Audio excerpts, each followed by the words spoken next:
The Miami Hurricanes are the champions of the state of Florida.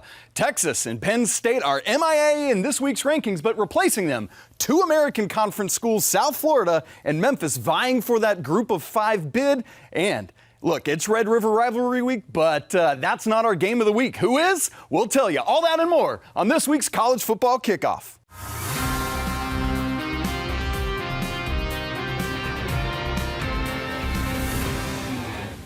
Welcome back to Fire TV's College Football Kickoff. I'm Isaac Shade, host of Locked On Tar Heels. Yeah, I'm in today for Drake Toll, and we're coming in hot from the heart of college football country in Dallas, Texas. On set with me, two legends. A man that in 1988 was the linebackers coach at D2 Pitt State, 30 minutes from my house, but you know him better as the 22-time Coach of the Year, Coach Gary Patterson. And a former Tar Heel and Dallas Cowboy, 16 days my senior, I figured out in your bio blast. And also, a man who challenged me one time that I introduced him not as well as I could have, so I'm not missing my shot today.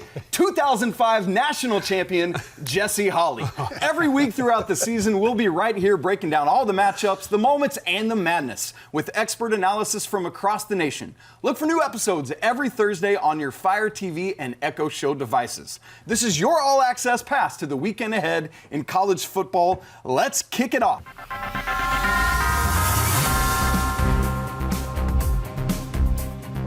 All right, fellas, we got our rankings report this week, and boy, there is movement. I don't know what's going on, but Texas out of here.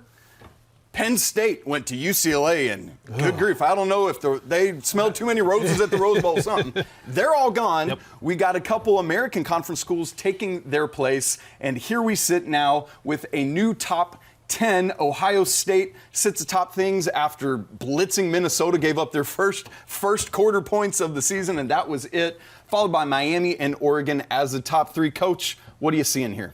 Well, my top five this week, I have actually two number ones.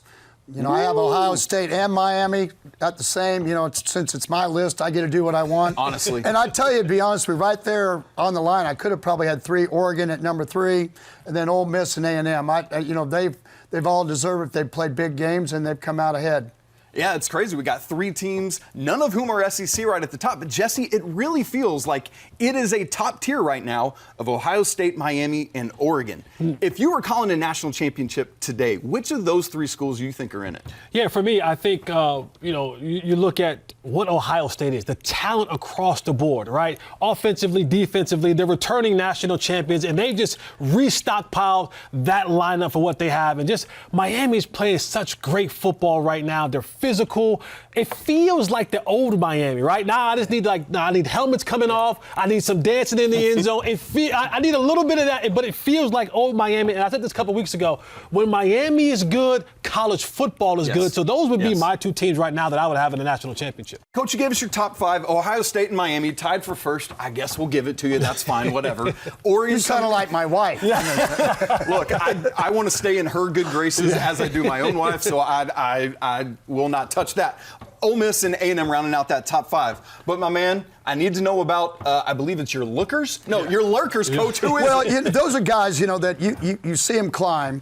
And so OU, and for me, last week, you know, the reports of whether they are, you got a big ball game. They've got to play if they want to be that guy. Mateer comes back. Yeah. OU, then I have A&M, and then I have, you know, right on the outside of all that, I have an Indiana team that really needs to prove to me that they can play in one of those big games. And if they can do that because of their numbers, I really think that they're one of those that can climb up very high. Nice. We'll get to the Hoosiers here in just a minute. Coach, I want to stick on Texas Tech. Jesse, I want to come to you with this.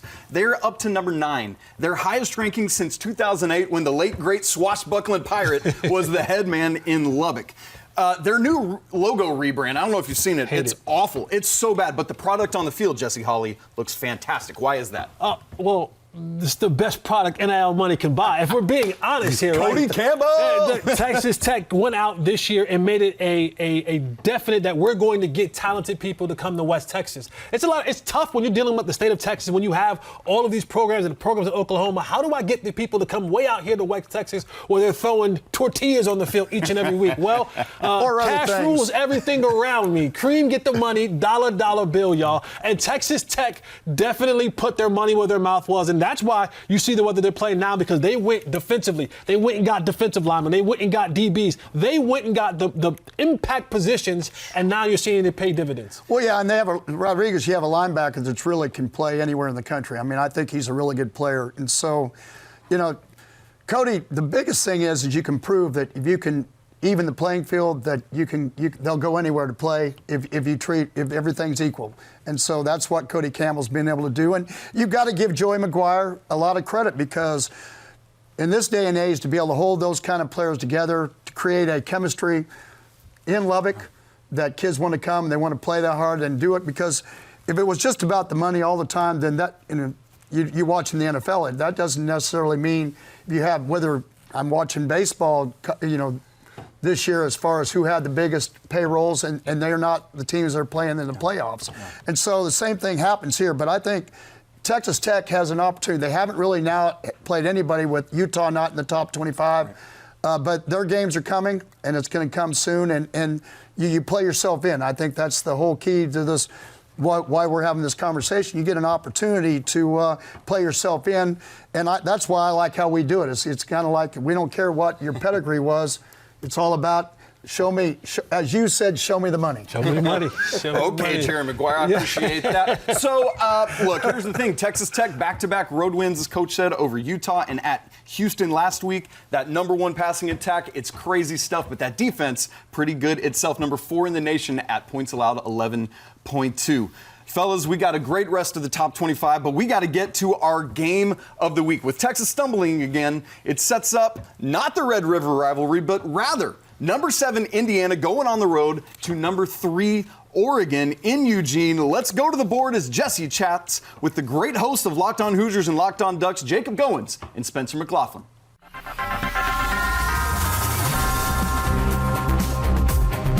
The game of the week here on College Football Kickoff, presented by Coca-Cola. And we're going to go to the experts of the game of the week, the Oregon Ducks versus the Indiana Hoosiers. We're going to the golf course and we're going to the studio. We have Spencer McLaughlin from Locked On Ducks and Jacob Goins from Locked On Hoosiers. A big matchup this weekend. Two top 10 teams going at it. Fellas, this is one of these games right now where, you're going against the Red River rivalry, but this is the game of the week. Spencer, I'll start with you. The Ducks coming off a fantastic victory a week ago against Penn State. Another big matchup for the Oregon Ducks. How will Dan Lanning get this team mentally prepared to take on an Indiana football team?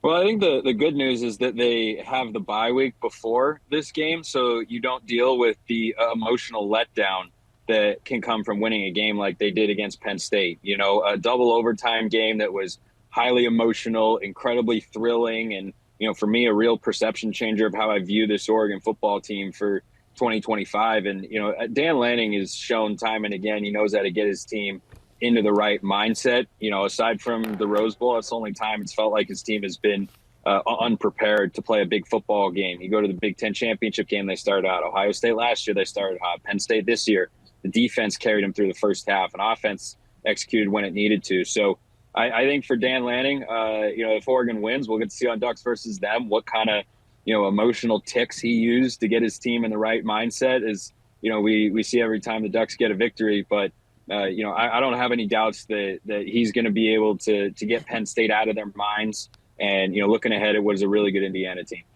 Jacob, this Indiana team kind of really came on the scene last year. Coach Cignetti has really put this team on the map. Coming into this game against Oregon, it's one of these matches where if you want to solidify yourself, this is the type of game you have to go on the road and win. How does he prepare his team to go to Eugene and upset the Oregon Ducks?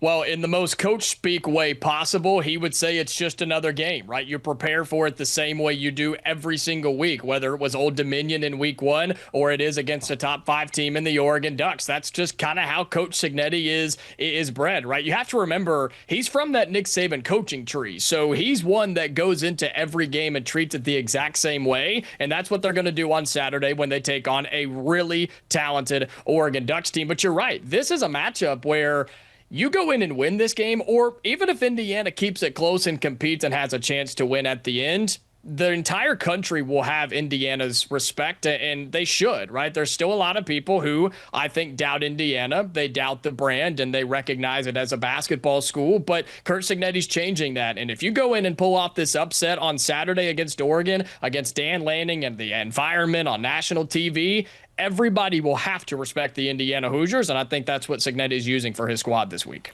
2 hot football teams, 2 great quarterbacks, but I need your prediction. Spencer, I'll start with you. Give me your prediction of this game. Yeah, I like Oregon at home. It's hard to pick against the Ducks. The only team that's beaten Dan Lanning at Autzen Stadium was 2022 Washington. His first year as a head coach, he is much better on the sidelines now than he was back then. I'm sure even he would tell you that. And it was against Michael Penix and 3 NFL wide receivers. And, Indiana proves to be a real challenge for Oregon this weekend. And I'm not underestimating them by any stretch of the imagination. But the number of weapons Dante Moore has at his disposal, the way the defense has played, I think Fernando Mendoza and Elijah Surratt are really good. And it's going to be a great test for this young but really talented Oregon secondary that played great against Penn State. I've got Oregon pulling it out 27-17. Jacob, what say you? Look, it's going to be extremely tough, and this is one of the biggest games that Indiana football has ever played in, and you got to go across the country on the road to do it. And like Spencer said, not many people win in that stadium when Dan Lanning's on the sidelines, but look, I think Indiana's talented enough. I think they're good enough, and I think they'll have some things that they haven't shown yet this season to pull off the upset. I like Indiana in this football game. I like it lower scoring than some people have it, though. I like 24-20. I like Indiana's top 5 defense in the country to make it stressful on Dante Moore. Fernando Mendoza's won road games in the P4 before. I think he does it again on Saturday, and Indiana will be a top 5 team come this time next week. It should be a great game. Thank you, fellas. I appreciate you. Being a passionate fan is hard work. All the pomp and circumstances makes you work up the thirst. Fans work and the thirsty work. Enjoy a refreshing Coca-Cola. Hey, ad break. Today's show is brought to you by Supply House. Look, I got my first house in September, and it was a fixer-upper. Still kind of is a fixer-upper, but the only reason that there have been such great improvements so fast is due to Supply House. Supply House is exactly where I go to feel like the professional repairman. There's HVAC, plumbing, electrical items, the most trusted brands in the business. Real-time inventory, honest lead times keep you from punting projects, while their industry-leading customer service is top-notch. Need parts? Fast project? Supply House. Next day delivery. That's a game changer. Join for free with their free Trade Master program today and score serious perks like priority shipping, lower prices, dedicated support line. Supplyhouse.com to sign up for free. Use promo code SHCollege5, all caps SHCollege5 for 5% off your first order. Supplyhouse.com. Real people, real service. That's all at supplyhouse.com. Today's show is also brought to you by, of course it is, FanDuel. FanDuel is exactly where I go to win money. If there's one thing that I like, it's the M word. And when money rolls into my pocket, because at FanDuel I can go in right now and say that TCU is going to beat Kansas State on the road. They're 1.5-point favorites, and I can take that all day long. I'm a happy camper. And FanDuel right now is giving you a great deal. This NFL season and college football season, put $5 down. If your bet wins, FanDuel gives you $300. $300 in bonus bets if that $5 hits. Unlock those $300 right now. What are you waiting for? Visit FanDuel.com to download the FanDuel app today and get started. FanDuel.com. Download that app today as easy as boop, boop, boop on the old cellular device, and bam, you're there with FanDuel. Visit FanDuel. Do it today. All right, fellas, we got our game of the week here. I think a lot of people are maybe thinking, oh, that's cute. The Hoosiers are going to go out west to Autzen and get embarrassed. Like they wear candy striper pants for their basketball warm-ups. What are we doing here? But we've got 4 units, O and D, for both teams that are all currently ranked top 10 in points and yards. Coach, when you're looking at a matchup like that where it's strength on strength, what makes the difference? Well, I think just playing in Oregon Stadium, I think the energy and all they've proved that they played really well It's hard to beat them there. Nobody's beaten Dan Lanning there since we just heard earlier, since Washington, his first year. And so probably I would tell you, I think that it's a toss-up because when you look at the stats, both teams are playing really, really good football. Man, Jesse, as we look at these quarterbacks, Dante Moore, Fernando Mendoza, we might have two guys that are top 5 in the Heisman odds right now. What are you seeing anything from this game that could help in determining who ultimately is awarded that come December? Yeah, this is one of those games when you go back and you say, all right, what was your signature win when you were a Heisman Trophy winner? What was the signature win that you had? And for a guy like Mendoza, you go on the road against a team like Oregon, who you're not favored to really beat. And Indiana, let's be honest, they're not a powerhouse football program. Right. Oregon is. So for Mendoza, he goes on the road and he wins a big game against Oregon. That catapults him up that Heisman race. And for Dante Moore, he goes out there and he dismantles an Indiana team, right? That just shows you that doesn't matter who, doesn't matter where, doesn't matter when, we can take care of business. And so both of these guys, man, they have an opportunity to get those signature wins for their Heisman candidacy. You talk about signature wins. I got a trivia question for you fellas. How many ranked games has Indiana won in the Kurt Signetti era in a year and a half-ish here? 3. Coach?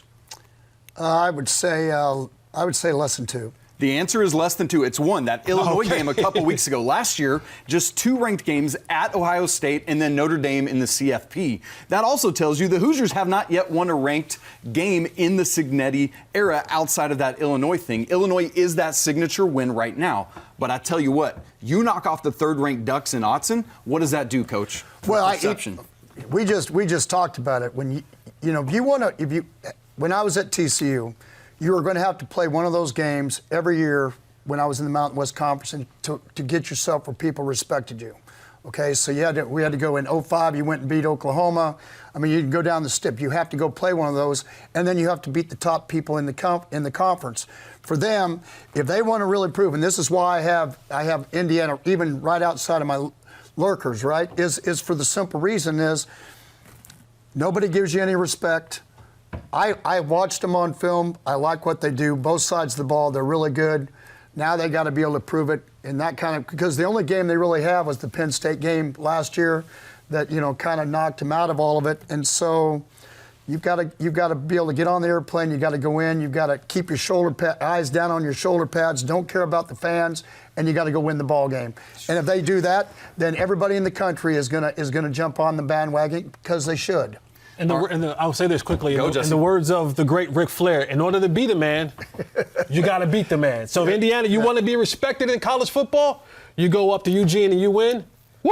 Woo! Yes, I was ready for it. Yeah, Jesse, you're the man. Bring that. Look, that's the thing. We're looking at who can be the second best team behind Ohio State in the Big Ten. Massive opportunity for Indiana. Consequently, all 4 ranked teams they've played in the Signetti era, top 10. That is some crazy, crazy stuff. All right, guys, that is our game of the week. We got to keep on moving. Let's do it. We're going to move now to what we thought was going to be our game of the week. It's actually our can't-miss matchup. Texas, Oklahoma, the Red River Rivalry. Say that 5 times fast to make sure you don't mess it up. Joining me to talk about it is the host of Locked On Longhorns, Mr. Brad Kellner. Brad, it is great to be together. I wish that Texas was ranked. I wish we were coming together under better terms, but here we are. So my simple question to you that might not have as simple an answer, what do the Horns got to do to get up off the mat? Isaac, that's an impossible question to answer concisely, right? There's so much that went wrong for Texas in last weekend's loss at Florida. I think simply put, though, Texas has to be better in the trenches. They got whipped on both lines of scrimmage last weekend in the swamp. Texas's offensive line gave up 35 pressures against Florida. That is by far and away the most in the Steve Sarkisian era here in Austin. The offensive line also couldn't run block as well. Texas's 3 running backs combined for a total of 15 yards against Florida. If you trot that out against Oklahoma in a game of this magnitude, you've got no shot. And then the Texas defensive line has to be better too. 0 sacks on DJ Lagway. Florida running back Jaden Ball had a great game against the Texas defense. So games, everybody focuses on quarterbacks and skill position players, but games at this level are won and lost in the trenches. Last weekend, Texas got bullied up front. They've got to turn that around if they want to knock off Oklahoma on Saturday. Okay, well, I'm going to continue to focus on the quarterback situation because one of the things that I always hate if I'm a fan coming into a game is not knowing who the quarterback is going to be. Texas finds themselves in that situation right now. We don't know if John Mateer is going to play or not. If you were Sark, how were you preparing for both eventualities? Yeah, Steve Sarkisian said during his Monday press conference that the Longhorns are preparing for both quarterbacks, and I think you have to, right? Brent Venables and Oklahoma are being very coy, and who can blame them? You don't want to tip your hand in a rivalry game like this. So the good news for Texas is, John Mateer and Michael Hawkins Jr. have pretty similar skill sets. Now, John Mateer is significantly better than Michael Hawkins Jr., but you're not talking about, one pocket passer versus a dual threat quarterback. Both of these guys are dual threat guys. And Oklahoma doesn't completely change its offense, whether it's John Mateer back there or Michael Hawkins Jr. back there. So, yes, Texas does have to prepare and plan for both. But the good news is I don't think the Longhorns' game plan would be vastly different, whether it's Mateer or Hawkins under center for OU. Brad, here's the great news for you, my man. As I sat in my hotel lobby this morning, up in the drapes above the windows was the form of a Longhorn head. I said, oh, my word, there's Bevo. Benny the Jet Rodriguez on the Sandlot would have said it's a good omen for the Horns. Brad, I need a prediction on this thing. Yeah, I'm going to pick Texas to win. I'm irrationally confident in the Longhorns' chances. This is one of those throw the records out the window, throw the stats out the window, throw the eye test out the window. Anything can happen within the walls at the Cotton Bowl. And when I was a student at the University of Texas, there were 2 times, 2013 and 2015, where the Longhorns were unranked and Oklahoma was a top 15 team. They were double-digit favorites in both of those games, and Texas somehow, some way pulled off the upset both times. So I know the spread is pretty close. It's kind of been back and forth throughout the course of this week, but we've seen times where the team that looks better hasn't been the team that's donning the golden hat when the clock hits 000. So I think it's low scoring. I think it's a defensive struggle, but I'll be a little biased here. I'll go with Texas 20-17 on Saturday. Brad Kellner, host of Locked On Longhorns. Thanks so much and good luck. Thank you, Isaac. Appreciate you, man. I'm the dorky kid that sat in the back of my parents' car looking at an atlas growing up, and so I'm here to tell you we sit 3.1 miles from the Cotton Bowl where the Red River Rivalry will take place this weekend. Texas leads the all-time series 64-51-5. I can't do that in college anymore. NFL shouts to you guys. The big question on everybody's mind, John Mateer. As we record this, quote, pushing to play from ESPN's Pete Thamel. Jesse, here's my question. The injury, the surgery was to his throwing hand. That was on September 24th. Man, I got food in my fridge that's been there longer. When you have a situation like that in a game, are players going after, like, dude, I ate it, but you're hurt. I'm coming after you. Is that a thing? It is absolutely a thing, especially when we know how important you are to the football team and what you are to your football team. For him, it's his throwing hand. So every time I get around, I just want to, as a coach would say, make them feel you, touch them up a little bit. And so if I'm a defensive lineman, if I'm a linebacker, if I'm a blitzing DB, every time I get near John Mateer, I'm making sure that I'm taking a swipe at that hand and see if I can, if not hurt him a little bit, but just get into his mind a little bit about protecting it each and every play. So it's definitely a conversation that guys will have, coming into the game. Well, even as a coordinator, you're thinking, well, he may have to scramble, but we're not going to call it. So you'd be thinking, well, they're probably not going to have as much quarterback running game maybe in the game plan to protect him if he does come out and play. And you probably have to think they're probably going to play 2 quarterbacks where they have some situations where they want to do that, where they also bring in the other quarterback author. So. Well, and ultimately it might not matter because, as Jesse said a couple weeks ago on the show, the quote was terrifying defense that the Sooners have. We'll see how Arch does against that. And that's no shock when a guy named Brent Venables is your head man. So there you go. All right, you guys, we have a special treat in store. A man that knows this rivalry better than most, a Hall of Famer. Let's throw it to Coach P for Coach's Corner. We have Bob Stoops, College Hall of Fame coach, national champion. Just go down the list of all the things that you accomplished while you were at Oklahoma. I just wanted to tell you thank you for coming on. I mean, it's an honor. It's been an honor to have you as a friend and then also as a coach. We had some great ball games. I'm afraid I didn't come out on the top of many of those, but there was a lot of them that were close. We just wanted to ask you, I know probably nobody more than you would know about the Red River Rivalry, what you think makes it special, and then also a couple of ball games or instances, things that happened that you think is really cool that makes it different. And so Thank you so much for being a part of us. Gary, always great to see you, to be with you. You've been a great friend for a long time. So always enjoy visiting with you. So anyway, yeah, good to be with you guys today. And, you know, what makes the rivalry special, obviously for so many years through the Big 12, Big 8, or Big 8 before, then Big 12 with Texas joining the Big 12 was was one of us winning the Big 12 championship, every year. One of the two of us almost every year, not every year, but fortunately we did more than they did. But I know in my years, we had 10 Big 12 championships. So the neat part is you always knew the game, someone's going to have a leg up on the other in the South Division to compete for the Big 12 championship. So that was the first part. It made it even a bigger rivalry when we're in the same division in the Big 12. And then obviously playing in the Cotton Bowl, neutral site, driving into the Texas State Fair, with 200, 300,000 people at the fair, you're coming into play. I mean, it's a special venue. It's a special event.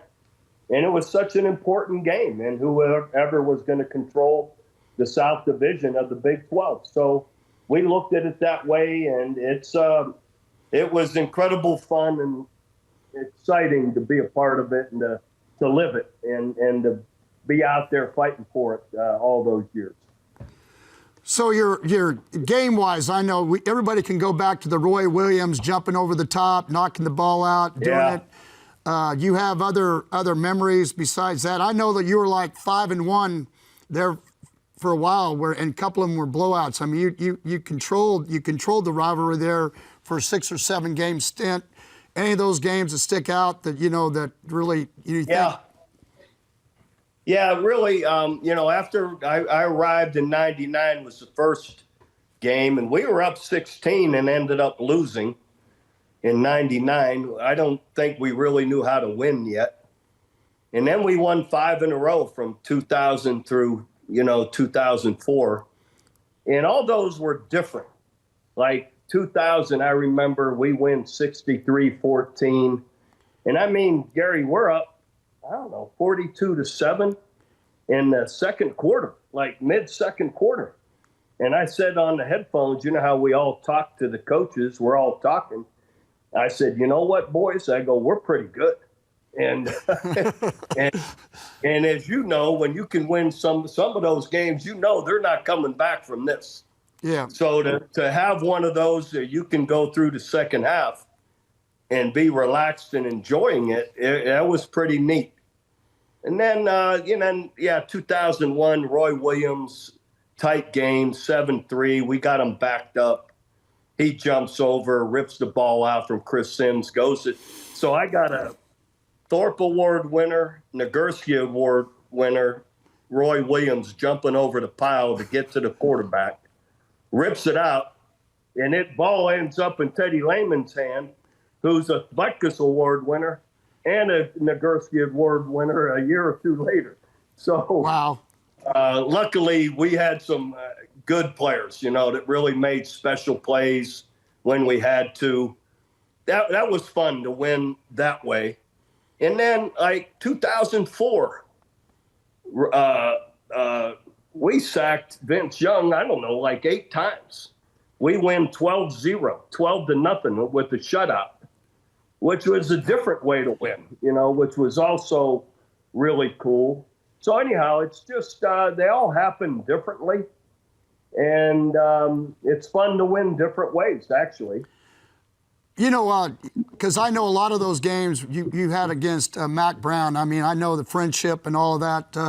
That, to me, looking from the outside in, seems to be, because being over in Fort Worth, not being very far away, just seems to be special. Both of you guys are great coaches. You're great people. You cared about your players. You did all of it. And so to see that kind of rivalry, what that game meant to both of you, having talked to Mac also, to me it seems cool. And then also have 2 Hall of Fame coaches now that you look back on it, and not only just the players, to me, it's just phenomenal. So that's. Yeah.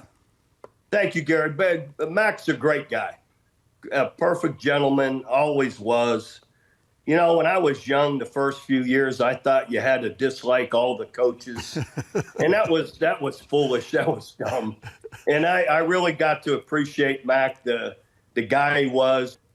Mac had a great career, and like you just said, a Hall of Fame coach, and so it was fun those years fighting against them. It's so cool. You walk in the stadium, go through the fair. Their locker room is dead right across the hallway from our locker room. You're going up and down the tunnel, warming up and going out for game and getting loosened up. And then game time, you both come down the tunnel together. One's in front of the other. They have it laid out. I guess the home team comes in second, I think, or first. I don't remember. But it was neat. I mean, the intensity, you could cut it with a knife. I mean, it's really what you want. It's really special to be in it. Well, we've really appreciated you doing on. I tell you what, to have you here again, I just wanted to tell you thank you for all that you've done for college football. Thank you for being on this show. And I wanted to have you on because I kind of favor Oklahoma this week. So thank you there, Coach Stoops, my friend. And, I appreciate it, Gary. Enjoy your Always weekend. Good to be with you. And I could tell you getting that golf handicap down, you're going to have to give me some strokes when we get back out there. Hey, I would, and let me just tell you, if you'll come down to play, I'd be more than happy to buy lunch and pay for it and let you win. It wouldn't matter. So we'll see don't you. Give me that. Win now. Come on. I'm kidding. You know that. We'll see you. Yeah. All right, buddy. Good to be with you. Today's rant is brought to you by Mazda. And I love Mazda because it's this Japanese craftsmanship that is mixed with such passion and pride. And it's the same thing that we see out of our collegiate athletes every single week, delivering confidence with every ride, more IIHS top safety picks than anyone else in America. You can make everyday drives feel like anything but. Like our players, we sweat every detail because when you've made every move count, impossible becomes irrelevant. Mazda, move and be moved. Visit a Mazda, test drive a Mazda, see a Mazda today. Today's show is also brought to you by Quo, formerly Open Phone. Look, Quo is going to keep money in your pocket. It's a great opportunity for you to never miss a phone call. You need a phone system if you're a business owner that keeps you connected 24/7. If those are going dead or going to a voicemail and you can't have anybody answer it, you could be losing out on possible money. Number one business phone system that streamlines customer communication, works right through an app on your phone or computer, and it connects all your employees. Whoever you want to could answer the phone night and day and say, hey, it's me. And an AI-generated agent is a game changer, can answer after-hour calls for you and capture those leads. See why over 90,000 businesses trust Quo, formerly Open Phone. Get started. QUO.com/LockedOnCollege for your first 6 months, 20% off. QUO.com/LockedOnCollege. First 6 months, 20% off. Quo, no missed calls, no missed customers with Quo. Super fun conversation with Coach Bob Stoops. Big thanks to him for joining us. Coach P, thanks, man, for leading the way on that. You kind of went verbal horns down in that conversation, picking OU. Hey, don't be putting me where the whole Texas nation is mad at me. It's just one of those things. I've coached in it for 1 year. Yeah. And we played Coach Strong the week before at TCU, and it was kind of a blow up, and then they come out and they win the rivalry that year. So anything happens in this ball game, and that's what Coach Stoops said. Yeah. Anything happens, and we talked about it before. Rivalry games, anything happens, and this is even more one that's special. Coach, I took it upon myself to do some research last night. Coach Stoops and Coach Patterson head-to-head in the TCU OU's. Coach, you were 2-5, I think, against the Sooners. Yeah. But I tell you what, 6 of those 7 games, one-score games, man. Lots of fun, close ones. Yeah, it's one of those situations where we always knew when we were going to have to head north that we were in because of how talented they were and how we had to play. But our kids loved to play in the games. So, Jesse, you're a man that went to North Carolina, played in The best rivalry in college athletics. We talk about throwing the record books out. When you get a moment like this, what do you do to prep for a rivalry game of this magnitude? Everything. You leave no stone unturned. You make sure that you know that you know that you know that you know. You spend time. And when you tell your girlfriend, hey, not this week. This week, I got to lock in fully. I need to know my opponent front to back. You got to put everything into this because not only is this, it's bragging rights. This is, college football, rankings. This is also recruiting. You want to make sure when it comes down to whether you want to go to Texas or Oklahoma, hey, what happened in the rivalry? There's going to be a lot of recruits at this game. I happened to go to this game last year as a neutral fan, and it was amazing to watch. But you do everything you possibly can in your power to make sure that you're ready for this game. With some deep fried Oreos in your pocket from the Texas State Fair. I go fried cheesecake, but that's just me. The thing, though. I'm sorry, I'll be right back. I've got to go get some of that. What are we doing here? Man, great stuff. Okay, Texas fell out of the rankings this week. We talked about it earlier. That's going to help us get into this week's topic of the week. When should we start ranking teams? And fellas, here's how I want to set it up. Preseason 1, 2, and 4, Texas, Penn State, and Clemson are all now unranked and a combined 8 and 7. Not great, right? But it gets worse. They are a combined 1 and 6 versus Power 4 competition, and that one win, sorry Jesse, is against a North Carolina team that's been outscored 120-33 by Power 4 competition. Fellas, y'all talked about it several weeks ago. I think it was maybe the first week of college football kickoff. Have you had any more thoughts now that we've seen all of the top 4 outside of Ohio State now unranked? Coach, your thoughts? Well, after we had the conversation, I think the first 3 weeks were all about the fans and TV. And then once you start getting, really it gets when people get done playing their non-conference schedule early, then about week 5, I think that's when everything should kick in. Everybody should understand. Everybody's watched enough TV, watched the ball games. I know who's good, who's not good, who's climbing. And so I would tell you, then you're about 2 weeks away from when they do the CFP and they come out with their first rankings.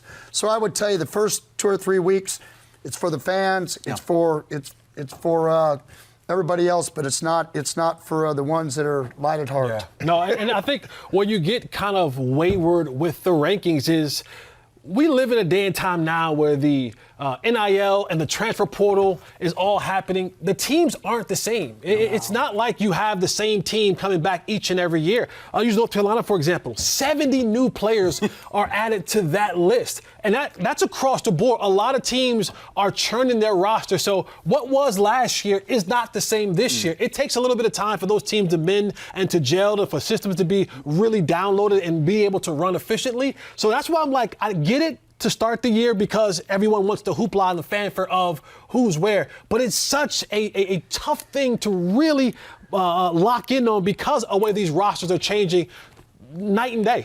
That's the state of affairs. Go ahead, Coach. Well, no, what I was going to say is, and if you're talking to a magazine, let's say like Phil Steele, you're not saying the guy I brought in from the portal is not any good, right? Then you're not saying how your depth is or who you lost or what you do. You're going to give him the information because you're not going to tell your opponents anything. And so, really, we kind of know what everybody has, but you don't really know how they gelled. You don't know any of the above, and really should be asking those questions about the end of the second week of two-a-days or fall camp. Then you could actually have somebody go by and you could actually see and say, yeah, this team is going to be actually pretty good. And those first couple weeks, so many bad non-con games. I apologize to Zach Seiko of Locked On Nittany Lions. They're going to catch some strays here. Here's Penn State's first 3 games of the non-con: Nevada, FIU, Villanova. There's no way I can know how good Penn State is or isn't by that point. As we alluded to, the first CFP rankings are going to come out on November 4th. So we're about a month away, just shy of that. Can't wait to see how that's all going to play out. We'll keep our eyes on it. Boys, it's time for our favorite segment, Watch Your Kneecaps, the lock of the week, where last week, dudes, the fellas correctly predicted Texas Tech to cover at Houston. Let's see what Lee Sterling's got cooked up for us today. Thanks, Isaac. After another wild week of college football, it's time now to turn our attention to the SEC for our lock of the week. Open it, open it, open it. Lee has the key to the lock of the day. Alabama have a couple big wins the last 2 weeks, traveling to Columbia, Missouri to take on the undefeated Tigers. Lee, what do you like here at this SEC showdown? All right, well, a couple weeks ago, Alabama went between the hedges and took care of Georgia as an underdog. Last week, looking for revenge at home in front of a game day crowd, took care of Vanderbilt. Now, can they do it 3 weeks in a row as they travel to Missouri? Missouri, some people will say, they're not that great. They're 5-0. They haven't played anyone yet, but they have a quarterback in Bo Prabilla, transfer from Penn State, who Penn State would love to have back now. He's thrown for over 1,200 yards and 9 touchdowns. He's even completing over 75% of his passes, and he's run for 3 touchdowns. He might actually be better than Diego Pavia, the quarterback for Vanderbilt. But what makes their offense so tough to defend is they have a running back, Ahmad Hardy, another transfer from Louisiana Monroe, leading the nation in rushing with 730 yards. That's over twice what the leading rushers the last 2 weeks had for Georgia and Vanderbilt. So I also love their defense. It returns 9 starters. Only Kansas has scored above 20 points, and most of that was in garbage time here. The Tide, I don't think they're going to roll here. They're not going to get the hat trick. My lock of the week here is the Missouri Tigers. They win the game outright, 31-24. And for more daily picks, subscribe to Locked On Bets. Stand by. That's the College Football Kickoff Studio. We'll see you next week, Isaac.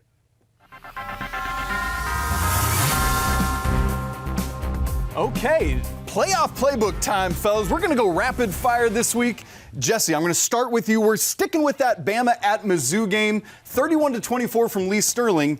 Who are you going with, and do you care about your family? I do care about my family, and I may agree a little bit with Lee, but Alabama's outright the better team. But Mizzou gives a lot of factors where they can be trouble. They're number 1 in the country in rush defense. They only give up 62 yards a game. They're number 7 in giving up big plays. They're 2nd in total yardage, 3rd on 3rd down, and 10th in pass defense. So Mizzou can give a lot of problems to Alabama. I'm going to go with Lee Sterling, the upset for Mizzou this weekend over Alabama. Big-time CFP implications where the SEC might get half a dozen teams into this thing would be massive for the Tigers if they can pull that off. Coach, let's go back to the Big Ten. Number 1, Ohio State, on the road in Champaign at 17, Illinois, 3:30 p.m. We're going to start with a talk from Ohio State Locked On Buckeyes, Jay Stevens. Ohio State has everything they need to beat Illinois by more than 20 points on the road. It's a rivalry game. It's a Big Ten game going up against one of the better quarterbacks in the Big Ten in Luke Altmaier. But Ohio State's been different this year. They're the number 1 team in the country for a reason. Their defense is playing fast. They're playing free. They're well prepared every single week. They have Caleb Downs, Arvell Reese. They have a bunch of dogs on the defensive line. On offense, Julian Sand continues to play better than advertised. And as Ryan Day and Brian Hartline put more on Sand's plate, he is answering and stepping up every single week. Luke Altmaier is good, but that offense is limited. They don't have many weapons on the offensive side of the ball. Their offensive line is a little bit weaker. The defense isn't the strongest either. And I believe with Jeremiah Smith and Carnell Tate and other guys on the Buckeyes offense, this could be a big day for the Buckeyes offense and another big win for the Buckeyes. All right, Coach, you heard it there. Look, after giving up only 3 points to Minnesota, Ohio State now allowing an average of just 5 points a game. More of the same this week? I agree with Jay. Go Buckeyes. Go Buckeyes. You love to hear it. Jesse, Florida, massive win last week in the Swamp over Texas. Now they got to go to College Station in the unbeaten Gig'ems, number 5. What's happening there? You know, for Florida, is it a real thing that they beat Texas, or that's just a one-off, right? And nobody plays I'm about to get fired games like Billy Napier and Florida. So I think Florida continues this thing. They go down and they get a big-time win over A&M. I love it, Coach. Saturday night, the Bulldogs heading west on I-22 Auburn. What's happening? Well, 2 really good defenses. I'd have to lean towards the Bulldogs in this one. Oh. Makes sense. I love it. I'm here for it. It's going to make my mom very happy, by the way, as a good Georgia boy that I am. 21, Arizona State on the road at Utah, Jesse. Late one on Saturday night. The fighting Cam Scadaboos, that dude is bonkers, by the way, are headed to Salt Lake. How's it going to play out? You know, this is going to be one of those games where Utah has kind of dominated this series a little bit, and they're coming off a bye week. I think Utah and Coach will get this thing done and taking care of Arizona State. All right, Coach, we're going to wrap with a game that our producer, Brady, is very, very excited about. Shouts to you, Brady. You are the man. Number 21, South Florida, one of those American teams we talked about earlier that's now ranked. They're heading to Denton, just a little bit north of us, where North Texas is looking to spoil their bid for a CFP shot. You know, some things just happen for a reason, and the Mean Green, I think, have it in place. You get a chance to play at home. You get a chance to play on Friday night. I would say, even though I'm a big South Florida fan, I think the Mean Green, this is their time. Let's say, call. Wait, one more time with that. That's what they do up there. Make sure we got every bit of that. You guys, that's a wrap on this week's college football kickoff, but the season is just starting to heat up. Next week, 3 huge SEC showdowns: LSU, Vandy, Bama, Tennessee, and Ole Miss, Georgia. Oh, my word. And we're not going to sleep on Texas Tech and Arizona State either. Come join us again next week for Coach, for Jesse. Same time, same set, same unapologetic football energy. Big thanks to these guys for bringing the heat as always, and to all of you for riding shotgun with us. Enjoy all the action this weekend. Stay locked in, stay fired up, and we'll see you next Thursday right here on Fire TV.